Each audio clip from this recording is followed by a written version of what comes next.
ዝምታ ድክመት አይደለም። ዝም የሚሉ ሰዎች ደካማ ወይም ሞኝ ስለሆኑ አይደለም። ዝምታ የጥበበኛ ሰው መሳሪያ ነው። በነገሮች ሁሉ ዝም የሚሉ ሰዎች አስተዋይና ነገሮችን በጥልቀት የሚያሰላስሉ ሰዎች ናቸው። ብዙ ከሚያወራው ይልቅ ዝም ያለውን ፍራ።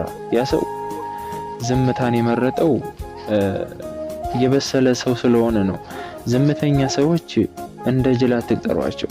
በጣም ምርጥና እንከን የለሽ የሆነ ወይም ደግሞ በቃ ዝምታ ጮሆ ወይም ደግሞ መናገር የሚችሉ ሰዎች ናቸው። ከሚናገረው ይልቅ ያን ዝም ያለውን ሰው ፍራ።